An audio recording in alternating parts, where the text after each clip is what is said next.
नमस्कार। मैं हूं महेंद्र सिंह और आप देख रहे हैं न्यूज शॉट। आज का मुद्दा है महिला सम्मान योजना और संजीवनी योजना।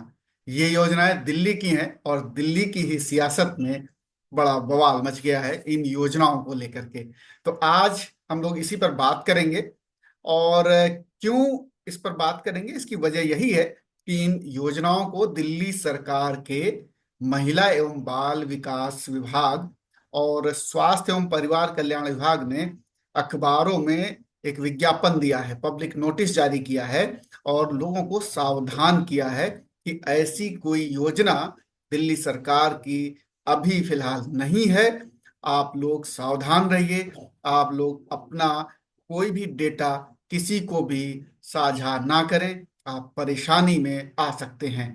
तो इसी मुद्दे पर इसीलिए आज हम बात करेंगे कि आखिर ये योजनाएं क्या हैं, इनकी हकीकत क्या है, ये योजनाएं दिल्ली सरकार की हैं भी या नहीं, क्या ये योजनाएं लागू हो चुकी हैं या फिर अभी प्लानिंग में है, क्या दिल्ली सरकार रजिस्ट्रेशन कर रही है या फिर जो आम आदमी पार्टी के संयोजक हैं अरविंद केजरीवाल और आम आदमी पार्टी, ये क्या लोगों को गुमराह कर रहे हैं। क्या लोगों को रजिस्ट्रेशन करवाना चाहिए, क्या रजिस्ट्रेशन करना सही है, या फिर आपको क्या सावधानी बरतनी चाहिए। आपको मतलब आम आदमी पार्टी को नहीं, आम लोगों को क्या सावधानी बरतनी चाहिए। तो ये सारे सवालों के जवाब हम इस वीडियो में तलाशेंगे और आपको सिलसिलेवार तरीके से बताएंगे कि ये योजनाएं, इनकी हकीकत क्या है, क्या होना चाहिए, आपको कहाँ सावधानी बरतनी है। ये सारी चीजें आपको क्लियर हो जाएंगी आप ये वीडियो देखते रहेंगे तो, पूरा वीडियो देखेंगे तो।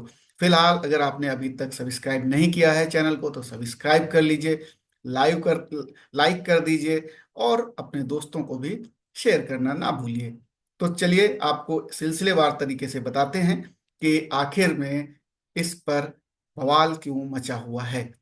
मुद्दा दरअसल यह है कि कुछ दिन पहले अरविंद केजरीवाल ने लोगों के सामने आकर के दो घोषणाएं की थी, दो योजनाओं की घोषणा की थी। एक थी कि महिला सम्मान योजना, और उसमें उन्होंने दो चीजों को एक साथ कंबाइन कर दिया था। एक ये कि उनका पिछला वादा जो था उसको उन्होंने पूरा किया था कि 1,000 रुपए महिलाओं को, दिल्ली की महिलाओं को हर महीने दिया जाएगा।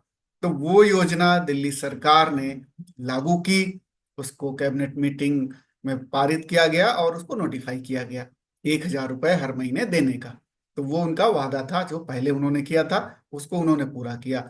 उसी के साथ उन्होंने कंबाइन कर दिया कि अगली बार जब चुनाव होगा, यानी कि जब भी जनवरी फरवरी में, तो इस चुनाव में अगर दिल्ली में आम आदमी पार्टी की सरकार बनती है तो फिर केजरीवाल का ये गारंटी है कि वो 1,000 नहीं, 2,100 रुपए हर महीने महिला को देंगे। ये क्लब कर दिया एक योजना जो सरकार ने लागू की 1,000 रुपए महीने की, उसी के साथ में 2,100 रुपए वाली योजना उन्होंने उसके साथ जोड़ दी। तो और उन्होंने कहा कि देखिए ये योजना का लाभ लेने के लिए आपको रजिस्ट्रेशन करना होगा। आप आइए, पार्टी दफ्तर में रजिस्ट्रेशन खुला हुआ है, वहां पर आप रजिस्ट्रेशन कीजिए। जो लोग रजिस्ट्रेशन करेंगे उनको इस योजना का लाभ मिलेगा। एक तो योजना ये हो गई। दूसरी योजना संजीवनी योजना है। संजीवनी योजना में क्या है कि 60 साल से ऊपर जो भी व्यक्ति है, अमीर हो गरीब हो, उसका इलाज सरकार कराएगी, दिल्ली सरकार कराएगी। कब कराएगी? जब सरकार नई बनेगी, यानी कि चुनाव के बाद अगर आम आदमी पार्टी की सरकार बनती है तो अरविंद केजरीवाल की गारंटी है कि वो 60 साल से ऊपर, वो अमीर हो, वो गरीब हो, कैसा भी व्यक्ति हो, वो सरकारी अस्पताल में इलाज कराए, वो प्राइवेट अस्पताल में इलाज कराए, उसका इलाज दिल्ली सरकार वहन करेगी। जो पेशेंट है उसको एक पैसा खर्च नहीं करना पड़ेगा। तो ये योजना दिल्ली सरकार की मुख्यमंत्री के प्रेजेंस में आम आदमी पार्टी के संयोजक अरविंद केजरीवाल ने की थी इसकी घोषणा। अब लोगों को रजिस्ट्रेशन के लिए आम आदमी पार्टी के दफ्तरों में लाइन लग रही है, जैसा कि आज प्रेस कॉन्फ्रेंस करके अरविंद केजरीवाल ने खुद कहा कि हमारे यहाँ हजारों हजार लोगों की लाइन रोज लग रही है, लाखों लोग इसका रजिस्ट्रेशन करवा चुके हैं और इसी से बीजेपी डर गई है। और अब पब्लिक नोटिस जारी करके अखबारों में गलत तरीके से ये पब्लिक नोटिस जारी की गई है और लोगों को अब वो सच्चाई नहीं बता रहे हैं, वो अपनी बात नहीं बता रहे हैं, उन्होंने क्या किया वो नहीं बता रहे हैं, और हम लोग जो करना चाह रहे हैं उसको वो करने नहीं देना चाहते हैं। तो इस तरीके का आज प्रेस कॉन्फ्रेंस करके अरविंद केजरीवाल ने भी मीडिया के सामने अपनी बात रखी और उनका जो मंतव्य था वो उन्होंने बताया। लेकिन बात असली ये नहीं है। असलियत क्या है उस पे जरा हम लोग पर्दाफाश करते हैं। असलियत यह है कि ये दो योजनाएं हैं, ये चुनावी योजनाएं हैं। आम आदमी पार्टी ने भी इसको क्लियर किया कि ये चुनावी योजनाएं हैं। बिल्कुल ठीक बात है, चुनावी योजनाएं सभी पार्टियां करती हैं, करना भी चाहिए। चुनाव होंगे, सरकार बनेगी, ये योजनाएं लागू की जाएंगी, लाभ मिलेगा। जो उसका उसके लिए एलिजिबल होगा उसको इसका लाभ मिलेगा। विवाद कहाँ हो गया? विवाद ये हो गया कि कंफ्यूजन क्रिएट हो गया कि जो रजिस्ट्रेशन कराएगा उसी को इसका लाभ मिलेगा। तो अब रजिस्ट्रेशन के लिए लाइन लगने लगी आम आदमी पार्टी के कार्यालयों में, क्योंकि कोई भी आदमी, भोला भाला आदमी, ये सोचता है कि अरविंद केजरीवाल की सरकार है, उन्हीं के यहाँ रजिस्ट्रेशन होगा, कोई गलती ना रह जाए जिससे कि मेरा फॉर्म रिजेक्ट हो जाए, मुझे ये लाभ ना मिले। इसलिए गरीब आदमी, भोला भाला आदमी रजिस्ट्रेशन के लिए कहीं से भी उम्मीद दिखती है तो वो वहां पर पहुंच जाता है। अब रजिस्ट्रेशन हो रहा है, रजिस्ट्रेशन के समय में क्या चीजें मांगी जा रही हैं? निश्चित तौर पे आपका डेटा मांगा जाएगा, आपका नाम, आपका मोबाइल नंबर, आपका वोटर आईडी कार्ड, आपका आधार नंबर, आपकी डेट ऑफ बर्थ, माता पिता का नंबर, वो तमाम आंकड़े जो सेंसिटिव होते हैं, जिनका इस्तेमाल किया जा सकता है तमाम चीजों में। वो आगे मैं बताऊंगा कहाँ इस्तेमाल करने के लिए ये डेटा इकट्ठा किया जा सकता है, उसका दुरुपयोग किया जा सकता है। तो ये सारा डेटा लोग, आधार कार्ड, पैन कार्ड, जो कुछ होता है, गरीब आदमी वो लेके, भोला भाला आदमी पहुंच जा रहा है और रजिस्ट्रेशन हो रहा है वहां पर। ये राजनीतिक दल रजिस्ट्रेशन कर रहा है, ये सरकार नहीं कर रही, ये आम आदमी पार्टी रजिस्ट्रेशन कर रही है। आम आदमी पार्टी ने दो योजनाओं की घोषणा की कि हमारी सरकार बनेगी तो ये इन योजनाओं का लाभ मिलेगा। मौजूदा समय में आम आदमी पार्टी की सरकार है, तो उन्होंने घोषणा की कि हमारी सरकार दोबारा रिपीट होगी तो इन योजनाओं का लाभ मिलेगा। और बेशक ये योजनाएं बहुत बड़ी योजनाएं हैं। खास तौर पर 60 साल के ऊपर सबका मुफ्त इलाज, वो चाहे सरकारी अस्पताल हो चाहे प्राइवेट अस्पताल, कहीं भी आप कराइए, ये बहुत बड़ी योजना है। कैसे इम्प्लीमेंट होगा ये पता नहीं, लेकिन ये योजना बहुत बड़ी है। बहुत ही लोगों को इसका लाभ मिलेगा, क्योंकि जब आप प्राइवेट हॉस्पिटल्स के लिए दरवाजे खोल देते हैं लोगों के लिए कि मुफ्त में इलाज मिलेगा, तो फिर बहुत सारे लोग इसका लाभ लेंगे। तो ये इस योजना के लिए लोग अरविंद केजरीवाल की पार्टी के दफ्तर में जाके रजिस्ट्रेशन करा रहे हैं। और महिला सम्मान योजना के लिए भी रजिस्ट्रेशन महिलाएं करा रही हैं कि कोई छूट ना जाए, क्योंकि इस तरीके से कहा गया कि आपको रजिस्ट्रेशन जो लोग करा लेंगे उन्हीं को इसका लाभ मिलेगा। अब इस तरीके से बीजेपी या कांग्रेस, जिन लोगों पार्टियों को लगा कि इससे तो केजरीवाल आगे निकल गए और हम लोग पीछे रह जाएंगे, क्योंकि ये लुभावनी योजनाएं हैं, सरकार केजरीवाल की है, तो निश्चित तौर पर भरोसा ज्यादा करेंगे। और केजरीवाल ने मुफ्त में इसके पहले बहुत सारी चीजें दी हैं, जैसे कि 200 यूनिट तक बिजली फ्री है, दिल्ली का पानी एक सर्टेन लिमिट तक फ्री है। तो लोगों को ये भरोसा, जैसे बस फ्री है दिल्ली में, डीटीसी की बस महिलाओं के लिए फ्री है, कहीं से भी आप जाइए, कहीं भी जाइए, आपका से किराया नहीं लिया जाता है। तो लोग भरोसा करेंगे कि ये योजना वाकई में, दिल्ली में सरकार अगर बनी अरविंद केजरीवाल की, तो ये योजना लागू होगी और इसका लाभ मिलेगा। तो इसके लिए लाइन लगा रहे हैं लोग। अब इसमें मोटे तौर पर ये लगता है कि क्या गलती है इसमें। लोग स्वेच्छा से जा रहे हैं, अपना डेटा शेयर कर रहे हैं, और उसमें कहीं कोई, सामान्य तौर पर ऐसा कुछ लगता नहीं कि कोई गलत बात है। ये सब कुछ ठीक ठाक अभी तक ये लगता है। लेकिन पहली बात तो ये कि आपको योजना बता देते हैं। महिला सम्मान योजना में जैसा कि मैंने बताया, 2100 रुपए का प्रॉमिस किया गया है। 2100 रुपए गरीब आदमी के लिए बहुत बड़ी बात होती है। और वो एक, सभी सरकारें तमाम प्रदेशों में आप देख रहे होंगे कि ये योजना लागू की जा रही है। कहीं 1500, कहीं 2100, कहीं 3000, कहीं 2800। इस तरीके की तमाम प्रदेशों में अलग अलग योजनाएं हैं। और वो चुनाव के समय में घोषणा की जाती है उनकी, जिससे कि उनको, वो महिलाओं के वोट मिल सके। और यही प्रयास दिल्ली में भी है कि महिलाओं को एक तरीके से अपनी तरफ किया जाए। तो ये योजनाएं, हो सकता है बीजेपी आए, वो बोलेगी 2100 की जगह हम 3000 देंगे चुनावी घोषणा पत्र में। कोई भी पार्टी कुछ कह सकती है। तो वो एक योजना है, योजना में कहीं कोई दिक्कत नहीं, कोई भी पार्टी प्रॉमिस कर सकती है। दूसरी योजना इलाज वाली, ये बहुत बड़ी है। हो सकता है अभी बीजेपी के घोषणा पत्र में वो भी ये कह दें कि हमारी सरकार आएगी तो हम भी 60 साल के लोग से ऊपर के लोगों को मुफ्त में इलाज देंगे। तमाम चीजें कह सकते हैं। हो सकता है ये भी कह दें कि हम कन्याओं का विवाह कराएंगे, जैसे कि केजरीवाल ने कहा कि ऑटो चालकों की बेटियों के विवाह में मदद करेगी सरकार। तो हो सकता है कि इसी तरीके से केजरीवाल की ही तर्ज पर तमाम दूसरी पार्टियां भी इस तरीके की घोषणाओं का पिटारा लेकर के लोगों के बीच में जाएं और लोगों को इम्प्रेस करें। इसमें कहीं कोई बुराई नहीं है।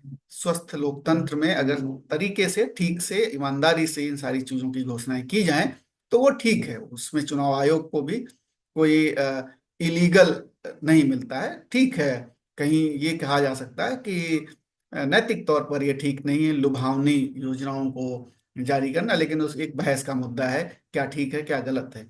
लेकिन जब तक कानूनी तौर पर कोई बात गलत नहीं है, तब तक वो गलत नहीं है। अब यहां तक कोई गलत कोई चीज लग नहीं रही है। अब दिल्ली सरकार की तरफ से, जो कि आम आदमी पार्टी की ही सरकार है दिल्ली में, और दिल्ली सरकार के दो मंत्रालयों ने, उन मंत्रालयों के दो विभागों ने, एक है महिला एवं बाल विकास मंत्रालय, दूसरा है स्वास्थ्य मंत्रालय। तो स्वास्थ्य एवं परिवार कल्याण मंत्रालय के इन विभागों ने अखबारों में नोटिस दे करके, विज्ञापन दे करके ये बात क्लेरिफाई की है कि अभी ये योजनाएं, मौजूदा समय पे ये दिल्ली सरकार की नहीं है योजनाएं। इस पे आप भ्रमित ना हो, कहीं रजिस्ट्रेशन ना करें, कहीं डॉक्यूमेंट ना दें। कोई भी पॉलिटिकल पार्टी या कोई एजेंट या कोई भी अगर आपसे डॉक्यूमेंट मांगता है तो वो ना दें, क्योंकि ये योजनाएं अभी है नहीं, एग्जिस्ट नहीं करती। आने वाले समय में जब आएंगी तो सरकार खुद अपनी वेबसाइट पर ये रजिस्ट्रेशन करवाएगी, और जो डॉक्यूमेंट या जो योग्यताएं होंगी वो फिक्स की जाएंगी, और आपको बताया जाएगा, तब आप रजिस्ट्रेशन करना।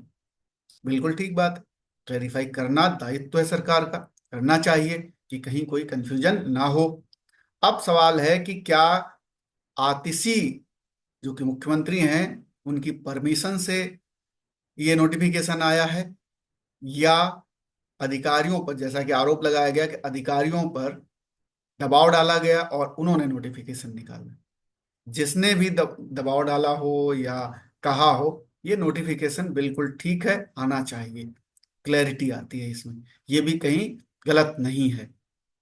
आरोप प्रत्यारोप का अलग बात है, लेकिन आम आदमी के नजरिए से देखिए, क्लैरिफिकेशन होना चाहिए कि हमें सावधान करना सरकार का काम है, सावधान सरकार ने किया।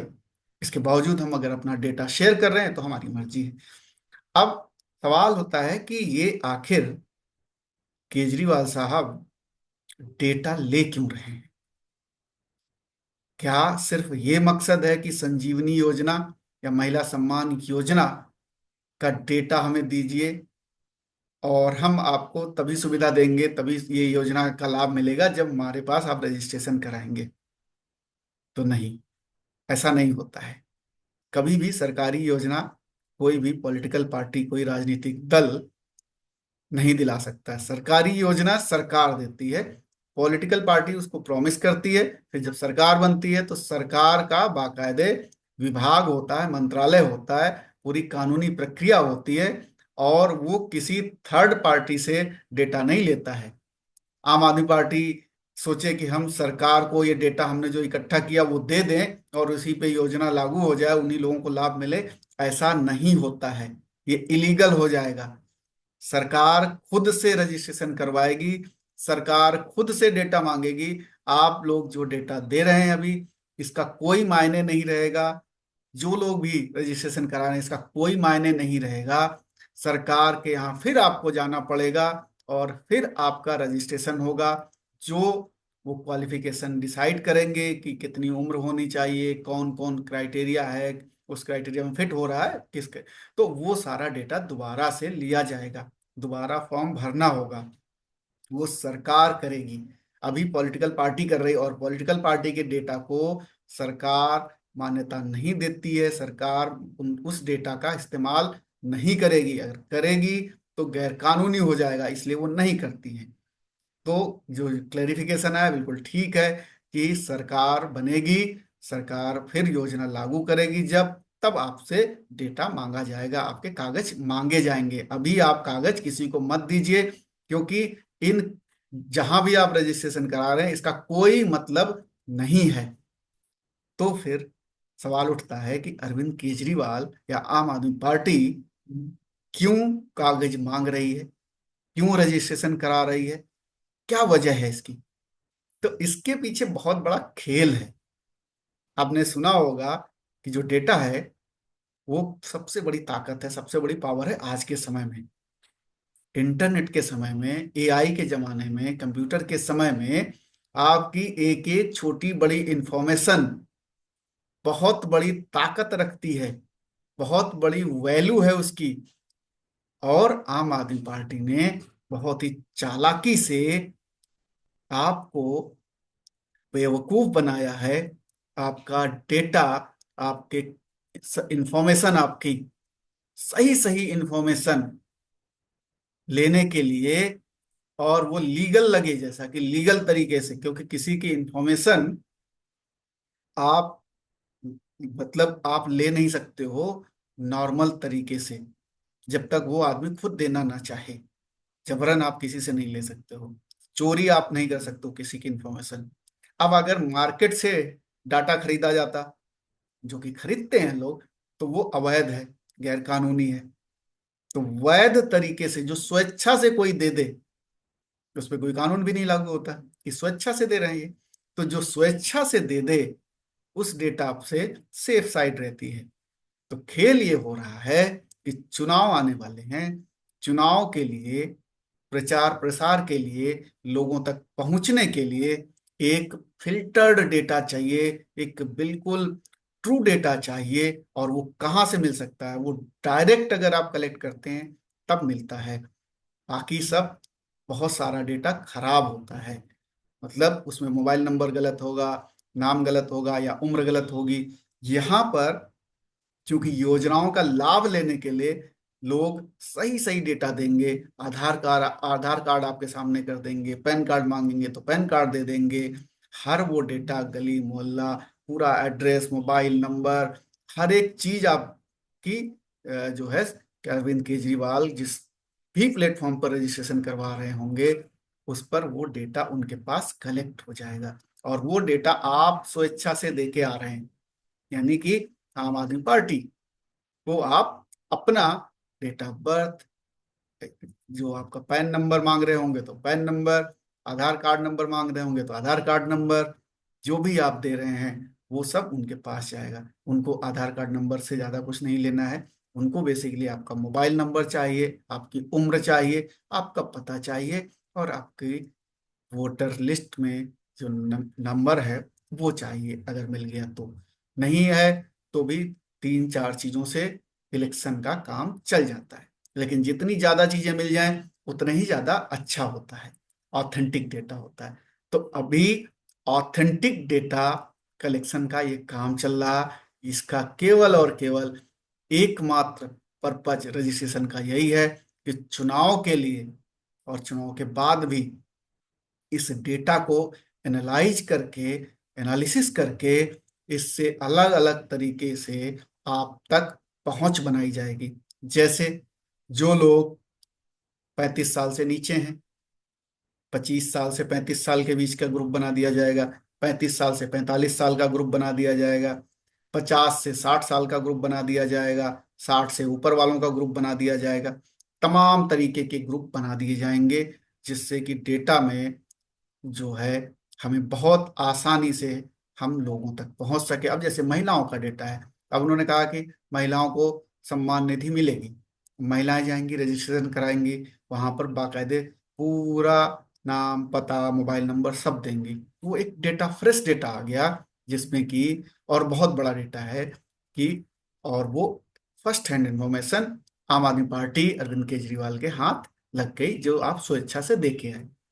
ऐसे ही 60 साल के ऊपर के लोगों को पूरा डेटा आ जाएगा, 60 साल से ऊपर के लोगों का, जो आप स्वयं दे के आए हैं।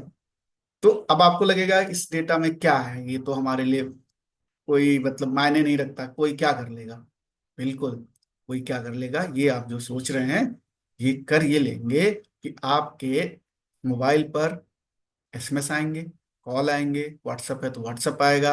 यानी कि आम आदमी पार्टी आप तक सीधी पहुंच बनाएगी, और अलग अलग तरीके के विज्ञापनों के माध्यम से, जब आप फेसबुक खोलेंगे, जब आप ट्विटर खोलेंगे, जब आप यूट्यूब खोलेंगे, तो वहां पर विज्ञापन आम आदमी पार्टी के आपको दिखेंगे, क्योंकि वो डेटा रिफाइंड डेटा है, और वो डेटा के मार्फत आप तक वो पहुंचेंगे। टेलीकॉलिंग होगी, आप तक पहुंचे जाएंगे, आपके पास रिकॉर्डेड मैसेज आएंगे, ऑडियो मैसेज आएंगे।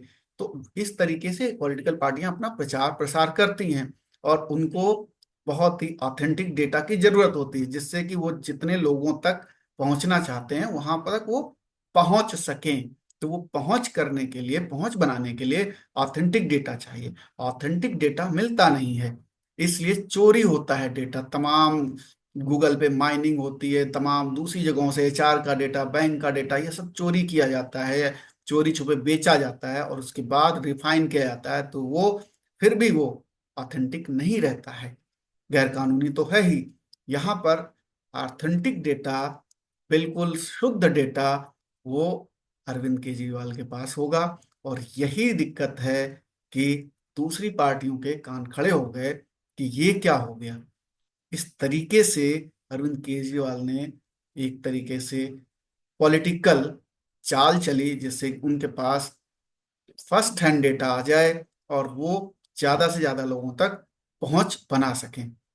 रही बात इन योजनाओं की, तो इन योजनाओं में अपने आप में दमखम है।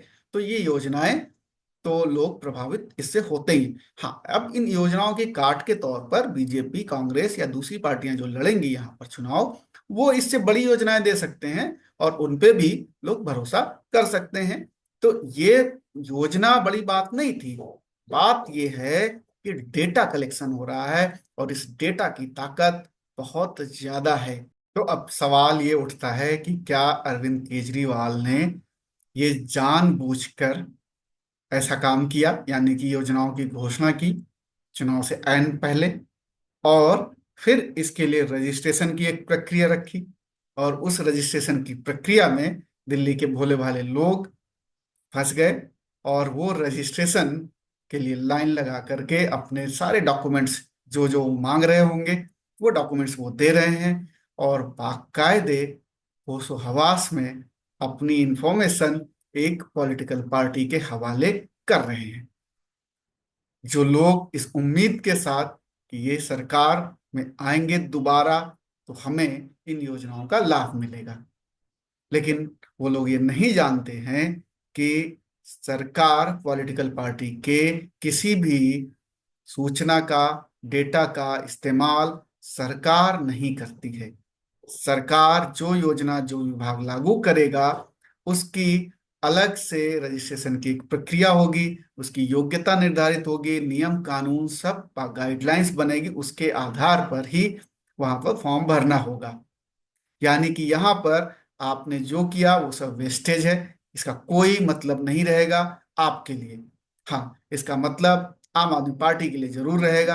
आपके डेटा का वो इस्तेमाल करेंगे, आपकी सूचना का, आपकी जो इंफॉर्मेशन है उसका वो इस्तेमाल करेंगे, आपके मोबाइल फोन का वो इस्तेमाल करेंगे आप तक पहुंचने के लिए, और आपकी उम्र का इस्तेमाल करेंगे वो, कि क्या योजनाएं, क्या एसएमएस, क्या विज्ञापन आप तक पहुंचे, किस इलाके में हैं आप, वहाँ क्या क्या आप तक बातें पहुंचानी हैं, कौन कौन लोग आपके संपर्क में रहेंगे, वो सारी चीजों के लिए इस डेटा का इस्तेमाल किया जाएगा। तो आप जाने अनजाने में पॉलिटिकल पार्टी को आप अपना डेटा दे रहे हैं, यानी आप अपना नाम, अपना पता, अपना मोबाइल नंबर, अपनी डेट ऑफ बर्थ, ये सारी चीजें आप उनको उनके हवाले कर रहे हैं, जो कि बिल्कुल भी ठीक बात नहीं है। सामान्य तौर पर इसमें आपको कोई खामी नहीं दिखेगी, लेकिन आप जानते नहीं हैं कि आपके डेटा का कितना बेजा इस्तेमाल किया जा सकता है आप तक पहुंचने के लिए, आप तक किसी प्रोडक्ट को पहुंचाने के लिए, क्योंकि सारा खेल इस डेटा का ही है। तो अब बात हो ये समझनी चाहिए कि क्या केजरीवाल ने जानबूझकर कोई क्राइम किया है, क्या कानूनी तौर पर ये क्राइम है, या फिर कानून की नजर में ये कोई क्राइम नहीं है। तो अगर सामान्य तौर पर ये देखा जाए तो ऊपरी तौर पर लगेगा कि इसमें कोई क्राइम नहीं है, लेकिन इसको अगर गहराई से समझें तो आपको लगेगा कि ये वाकई में क्राइम है। कैसे? ऊपरी तौर पर तो आपको लग रहा है कि ठीक है, स्कीम है, पॉलिटिकल पार्टी है, उसके लिए रजिस्ट्रेशन कर रहे हैं और वो हमें लाभ मिलेगा, बहुत अच्छा मोटिव है। अब बारीकी से समझिए, क्या वाकई में ये मोटिव है? क्योंकि पॉलिटिकल पार्टी के इस डेटा का सरकार इस्तेमाल कर नहीं सकती, सरकार इस्तेमाल करेगी नहीं, तो फिर वो मोटिव तो खत्म हो गया कि आपको इस योजना का लाभ मिलेगा अगर आप रजिस्ट्रेशन करेंगे। तो दूसरा मोटिव क्या है? दूसरा मोटिव यह है कि आपसे फर्स्ट हैंड इंफॉर्मेशन आपकी कलेक्ट करना और उसका चुनाव में इस्तेमाल करना। और अगर ये मोटिव असल में है, साबित हो जाता है, तो ये क्राइम है, क्योंकि आप अपने फायदे के लिए किसी की इंफॉर्मेशन ले रहे हो और उसको बताया आपने कुछ और, इंफॉर्मेशन आपको आपके फायदे के लिए मिल रही है, यानी उसका फायदा आप उठाओगे, और वो जो दे रहे हैं उसको उसका कोई फायदा नहीं मिलने वाला, उसको दोबारा से वो प्रक्रिया पूरी करनी होगी। तो ऐसे में क्राइम तो है। और अगर कानून के जानकार इसको ज्यादा बेटर समझते हैं, अगर कानून के जानकार इसको बारीकी से इसका अध्ययन करें, तो पता चलेगा कि किस तरीके से ये क्राइम, किन धाराओं के अंतर्गत ये क्राइम बन सकता है। क्योंकि गलत फहमी में किसी को डाल के आप डेटा ले रहे हैं, जबकि आपको मालूम है कि इस डेटा का इस्तेमाल सरकार नहीं कर सकती, फिर भी आप ले रहे हैं ये डेटा। तो इसका मतलब ये है कि आप लोगों को बेवकूफ बना रहे हैं, और बेवकूफ बना करके इंफॉर्मेशन ले रहे हैं। आप क्या सोचते हैं इस मसले पर? हमें जरूर बताइए। फिलहाल इतना ही। नमस्कार।